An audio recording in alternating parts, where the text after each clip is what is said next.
Salut les investisseurs, j'espère que vous allez bien et bienvenue dans cette nouvelle vidéo de Portefeuille Dividende. Alors aujourd'hui nous allons analyser une nouvelle multinationale américaine, je ne sais pas si vous la connaissez, il s'agit de John Deere's de la société, donc de la multinationale américaine Deere's & Company.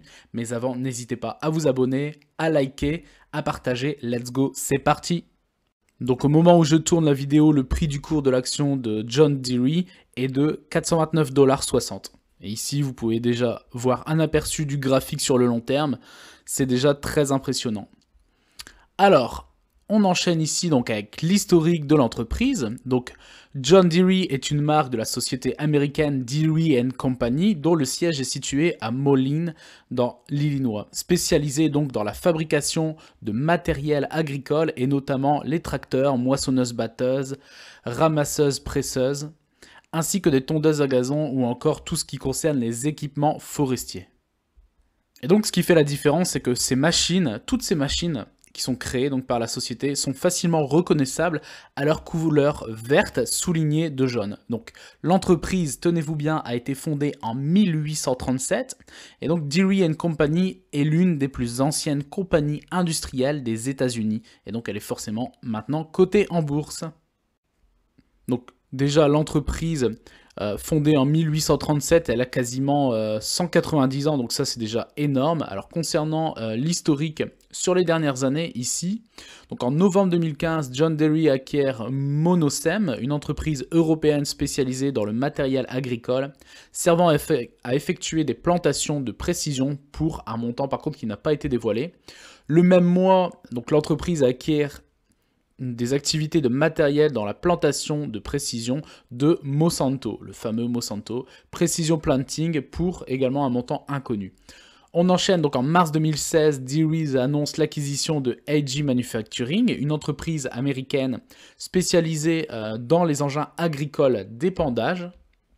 En juin 2017, toujours une nouvelle acquisition pour quasiment 5 milliards de dollars de Rittgen Group, une entreprise allemande spécialisée dans les engins de construction d'infrastructures routières. Et donc la dernière date connue, donc en octobre 2021, 10 000 salariés du groupe se mettent en grève sur 14 sites de production à travers les États-Unis. Mais on voit que, on va dire, sur les 8 dernières années, l'entreprise a fait de nombreuses acquisitions d'autres entreprises, donc que ce soit aux États-Unis et également en Europe, comme on l'a vu avec l'entreprise allemande Raytheon Group.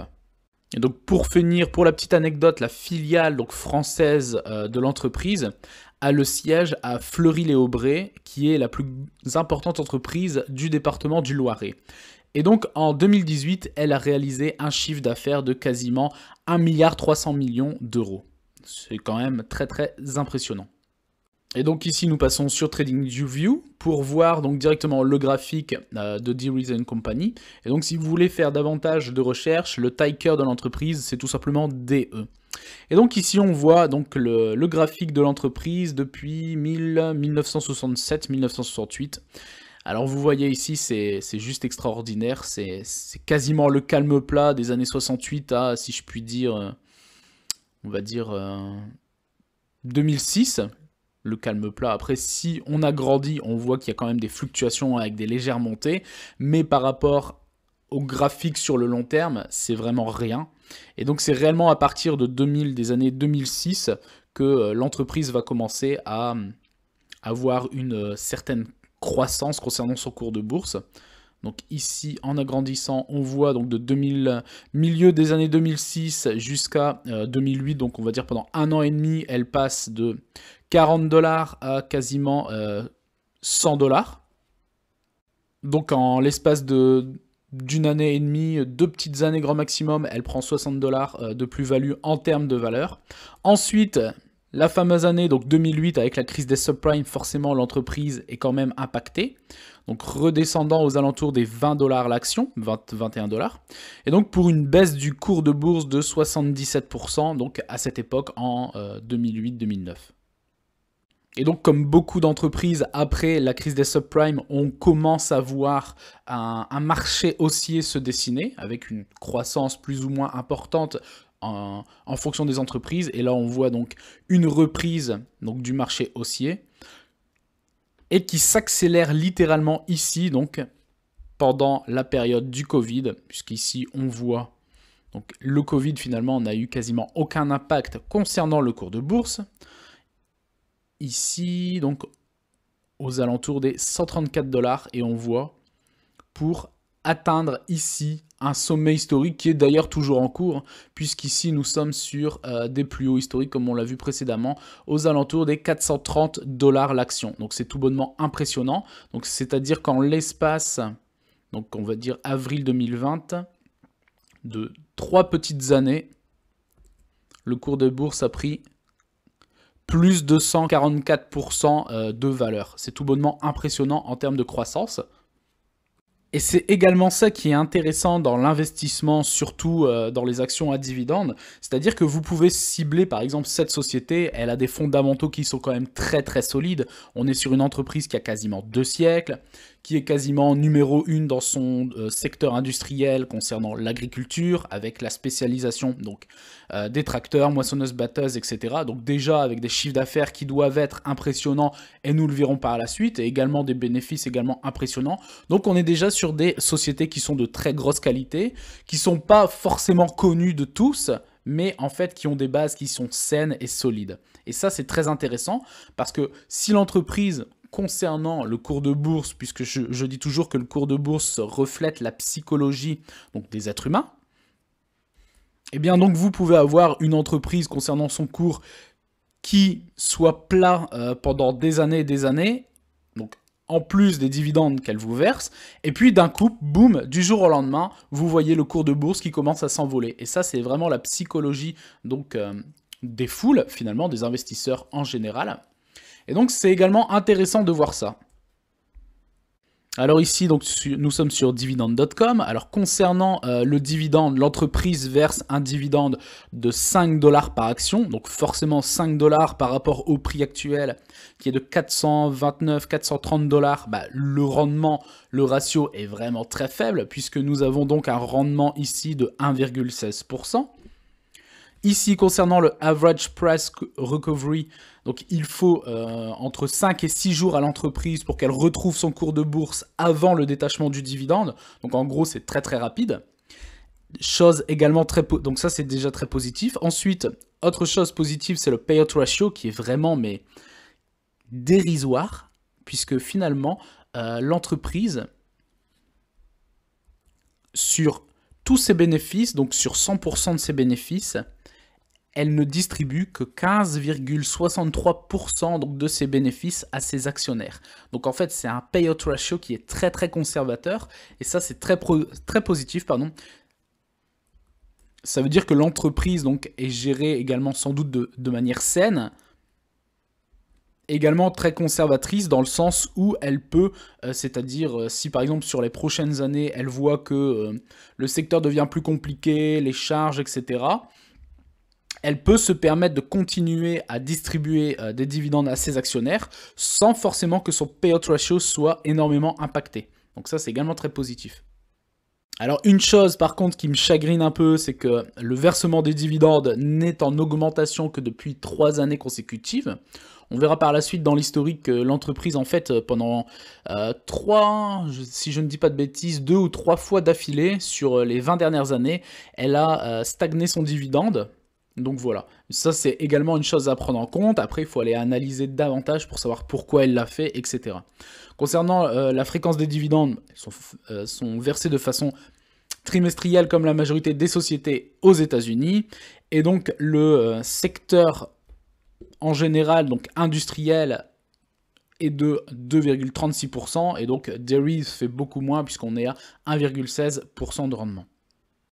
Alors donc concernant le versement du dividende, le dividende trimestriel est de 1,25 $ par action. Et donc le prochain dividende sera également de 1,25 $ et sera versé donc le 8 août prochain. Passons maintenant ici donc à l'historique des dividendes. Donc en 2022, l'entreprise a versé un dividende de 4,51 $. Là actuellement nous sommes à 5 $. 2021, 3,9 $, 2020, 3,04 $, 2019, 3,04 $. Donc là, c'est la première année, enfin c'est la première stagnation entre guillemets du dividende, mais l'entreprise n'a pas coupé son dividende, elle l'a fait stagner en fait. 2018, 2,74$. 2017, 2,40$. 2016, 2,40$. 2015 également 2,40$. Donc en l'espace de 7-8 ans, elle a stagné 2 fois son dividende. Donc ici vous voyez 2015, 2016 et 2017, pendant 3 années consécutives, le dividende est en stagnation. Et on a vu ici du coup... Donc 2019 et 2020 également, pendant 2 années consécutives. On continue ici, donc 2014, 2,31$, 2013, 2,04$, 2012, 1,84$, 2011, 1,58$, 2010, 1,23$, 2009, 1,12$, 2008, 1,09$, 2007, 94 cents, 2006, 80 cents, 2005, 66 cents, et ainsi de suite, et on descend, et ici vous voyez donc 2003, 44 cents, 2002, 44 cents, 2001, 44 cents, et 2000 également 44 cents. Donc c'est la 3e fois finalement en l'espace de une petite vingtaine d'années que l'entreprise a stagné son dividende. Donc là par contre elle l'a stagné 1, 2, 3, 4 années d'affilée, le dividende a été en stagnation. Et donc par contre, chose intéressante, donc la stagnation du dividende, on ne va pas se le cacher, c'est quelque chose qui est quand même négatif. Alors après, à voir pourquoi l'entreprise n'a pas voulu augmenter le dividende pour ses actionnaires. Est-ce qu'elle a investi davantage dans des acquisitions d'entreprises pour continuer à croître? C'est également possible, il faut faire davantage de recherches. Par contre, chose intéressante, c'est que de 2003 à 2004, on est passé donc de 44 centimes à 56 centimes. L'entreprise, par contre, d'un coup, fait une croissance de plus 27% concernant le dividende, plus quasiment 18% entre 2004 et 2005, plus quasiment 22% en 2006, également du 2 chiffres, donc on est à 16-17% en 2007, toujours 2 chiffres en 2008, 16%, vraiment légère augmentation en 2009 de 2%, on repart sur du 10% en 2010, sur quasiment du 28-29% en 2011. Donc on voit que l'entreprise, par contre, quand elle augmente son dividende, la croissance est à 2 chiffres, c'est-à-dire minimum, on est sur du 10%. Et c'est même plutôt du 15 à 20%. Ici, vous voyez, donc 28% en 2011, 16% en 2012, 10% en 2013, 13% en 2014, 3%, donc là, légère augmentation, entre guillemets, hein, de quasiment 4% en 2015, stagnation 2016-2017, et vous voyez, 2018, boum, quasiment 14% d'augmentation, de croissance du dividende, 2019, quasiment 11%, stagnation donc en 2020, 2021, vous voyez, on repart quasiment 28%. Donc la croissance, par contre, quand l'entreprise verse ses dividendes en augmentation, la croissance est souvent à 2 chiffres. Alors ici, on passe directement sur Morning. Donc ici, vous voyez Deere & Company. Donc le rendement ici, 1,17%. Concernant la sûreté du dividende, Morning note très sûr, vert foncé, c'est green, 17 sur 20 en termes de sûreté du dividende. On voit que l'entreprise, ça fait quasiment 2 siècles qu'elle est là. Elle a, si je ne dis pas de bêtises, elle doit verser ses dividendes depuis 20-30 années consécutives, voire beaucoup plus. Sauf que sur les 20 dernières années, elle a stagné son dividende quelques années. Mais après, il n'y a pas non plus mort d'homme, il faut juste aller creuser le sujet davantage. Concernant la croissance du dividende, on a vu également sur dividende.com que quand il y a augmentation du dividende, en fait, on est tout de suite sur de 2 chiffres, du 10, minimum 10, donc 10, 20, voire quasiment 28-30% de croissance.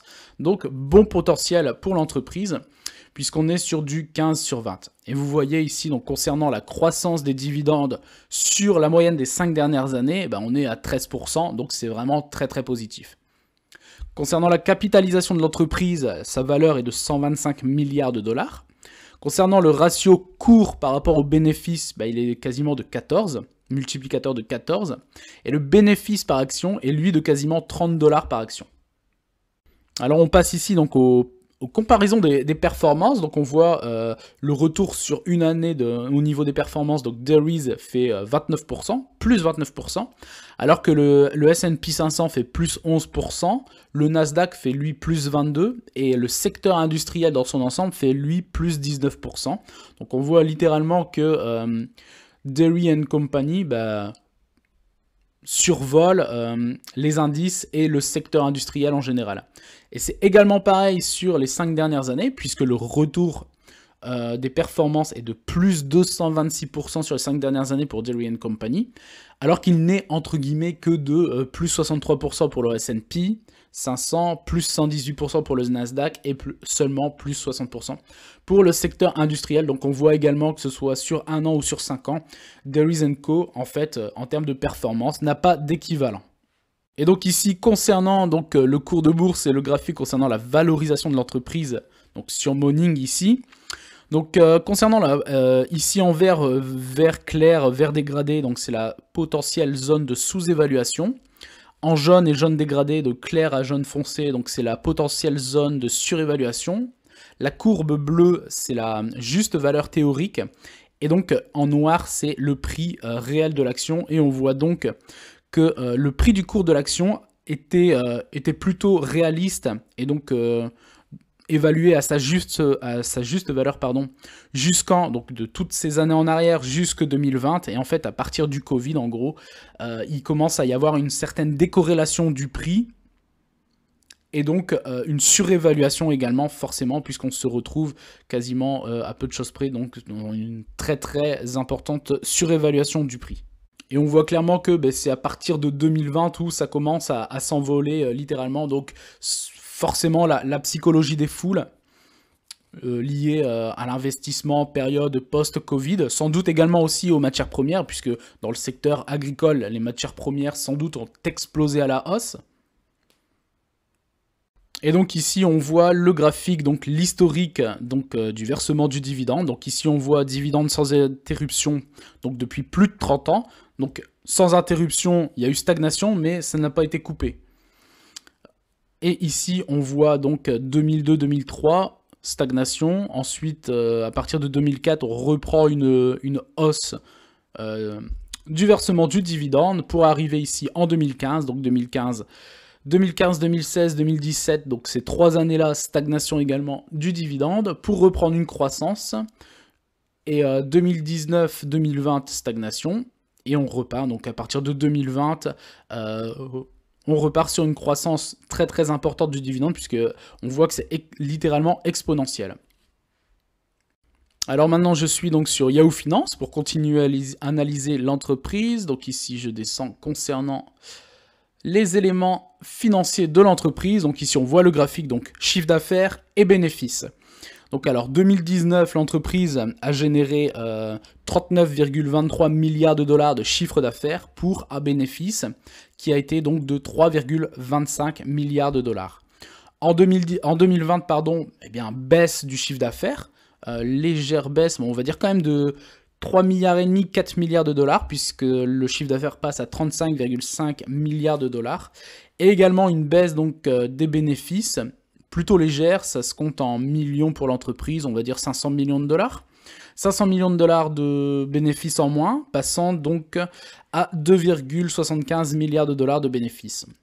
Ensuite, 2021, donc après le Covid, on repart, donc réaugmentation donc, du chiffre d'affaires, quasiment 44 milliards de dollars de chiffre d'affaires. Donc ça fait quasiment, à la peu de choses près, 10 milliards de chiffre d'affaires généré en plus. Et on voit également une explosion concernant les bénéfices qui passe quasiment à 6 milliards de dollars de bénéfices. Et on continue avec 2022. On passe à 52,56 milliards de dollars de chiffre d'affaires pour un bénéfice qui est toujours en augmentation, passant à 7,13 milliards de dollars de bénéfices. Donc on voit, à part la situation Covid, qui a forcément impacté le secteur industriel dans son ensemble et forcément beaucoup d'autres secteurs. Mais on voit que sinon, l'entreprise est quand même très solide. On voit direct après le Covid, on repart sur des augmentations de chiffre d'affaires et de bénéfices. Donc Et voilà, je me répète, mais c'est une entreprise qui existe depuis quasiment 2 siècles, 1837. Je pense pas qu'il y ait non plus énormément d'entreprises qui sont dans cette situation-là, donc c'est quand même une société qui est quand même très très solide. On continue ici donc avec d'autres datas. Donc on a vu la capitalisation boursière 125 milliards de dollars. La valeur de l'entreprise sur le marché est estimée à 178 milliards de dollars. Et donc, chose intéressante ici, la valeur de l'entreprise divisée par son chiffre d'affaires, ça fait un ratio de 3. Donc, pour avoir la valeur de l'entreprise sur le marché, il faut prendre son bénéfice donc, actuel, donc sur les 12 derniers mois, et si on le multiplie par 3, ce qui représente le ratio, on se retrouve avec la valeur de l'entreprise. Donc, finalement, c'est pas non plus si décorrélé que ça par rapport à son prix. Donc, il y a une surévaluation, mais c'est pas non plus énorme. Si je prends par exemple un Tesla qui pendant des années et des années avait une valeur qui était démesurée alors que l'entreprise ne faisait pas de bénéfices. Mais dans tous les cas, chose à noter, c'est que pour moi le prix reste quand même relativement cher.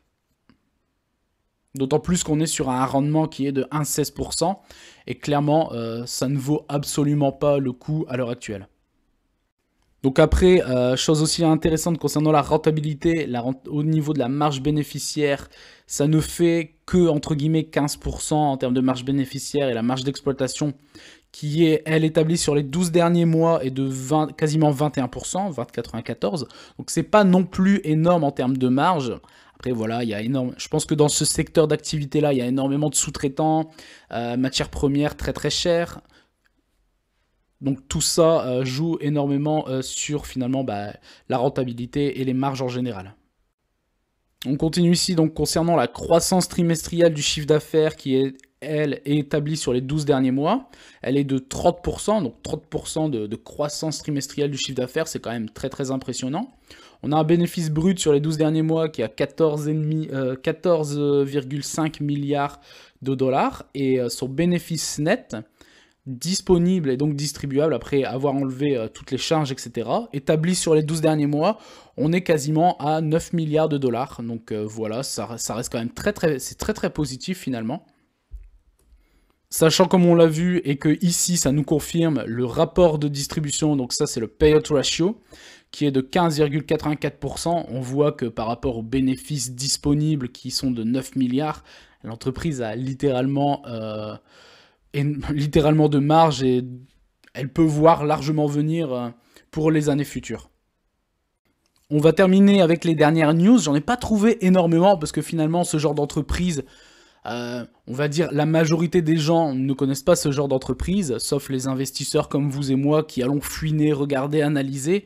Et sinon, ce sont des entreprises qui se font plutôt rares dans les news. Et donc là, concernant les attentes au niveau des derniers résultats de l'entreprise, donc Dairies & Company dépasse les attentes avec de solides bénéfices trimestriels. Donc ça, c'est encore un point positif. D'autant plus que le secteur industriel sous-niché de l'agriculture, c'est quand même un domaine qui sera toujours présent avec, surtout dans la position de l'entreprise, quasiment, je crois, numéro 1 mondial dans ce domaine. C'est absolument pas un secteur qui s'effondrera. Donc clairement, c'est une entreprise très très solide, avec des résultats qui sont également très solides. Puisque le géant des produits industriels a annoncé un bénéfice par action de 9,75 $ pour le trimestre sous revenu, dépassant l'estimation consensuelle d'un impressionnant 1,08 $. Donc de plus, la société a réalisé un rendement des capitaux propres de 43,11% et une marge nette de 15%, comme on l'a vu précédemment donc sur Yahoo Finance. Donc de plus, les revenus de Dairies & Company pour le trimestre ont atteint 16,08 milliards de dollars, marquant une augmentation significative, donc on l'a vu également, donc précisément de 33,6% d'une année à l'autre. Donc concernant les résultats, on est vraiment sur des bases qui sont solides. Et ici, donc, dernier article, et on voit également que l'entreprise prend un tournant écologique majeur, comme bon nombre d'entreprises, parce que finalement, pour des millions de propriétaires, tondre est devenu beaucoup plus écologique maintenant que les géants de l'entretien des pelouses John Deere et Ego travaillent ensemble. Ego est donc l'un des principaux fournisseurs d'équipements de pelouse alimentés donc par des batteries et qui fonctionne avec des thermies au lithium-ion. interchangeables donc de 56 volts qui selon la société sont égales ou supérieures à la puissance des moteurs à essence. Donc si également l'entreprise prend avec forcément d'autres filiales et d'autres, si elle a fait des achats fusion-acquisition, qu'elle prend un tournant au niveau de l'écologie concernant tout ce qui est pelouse, les produits d'entretien, etc., on voit qu'il y a également un énorme marché à venir dans les années futures et ça c'est également très positif. Donc pour récapituler un petit peu, donc Dairies & Co, franchement, personnellement c'est une entreprise qui est très solide, de top qualité. On a vu pendant X années, c'est pas une entreprise qui fait parler d'elle, et pendant de nombreuses décennies, le cours de bourse, quand on le regarde sur le long terme, il était très plat. Et d'un coup, surtout, on va dire après le 2008, donc après les subprimes, début du marché haussier, on voit surtout que depuis le Covid, il y a eu littéralement une explosion du cours de bourse. Le chiffre d'affaires est en constante augmentation, à part pendant la période Covid. On voit également que les bénéfices sont quand même assez conséquents. L'entreprise verse des dividendes, non pas croissants, mais des dividendes depuis plus de 30 années consécutives. Par contre, ça ne fait que 3 années consécutives qu'elle augmente ses dividendes, puisqu'on a vu également que sur les 20 dernières années, elle a fait stagner 3 fois les dividendes. Alors ça, après, à voir en profondeur pourquoi elle l'a fait, s'il y a eu des achats d'autres entreprises, des fusions-acquisitions, vous voyez, ce genre de choses. Et c'est peut-être pour ça d'ailleurs, parce que le payout ratio est quand même conservateur, il n'est que de 15-16%. Par rapport aux bénéfices. Donc c'est quand même plutôt positif pour tout, et on voit également que quand il y a croissance du dividende, comme on l'a vu tout à l'heure sur Morning, on voit que sur les 5 dernières années, eh bien la moyenne donc, des dividendes versés, c'est 13% de croissance chaque année. Donc voilà, hein. J'espère que cette vidéo vous aura plu, n'hésitez pas à vous abonner, à liker, à partager, et je vous dis à très bientôt pour une prochaine vidéo, ciao!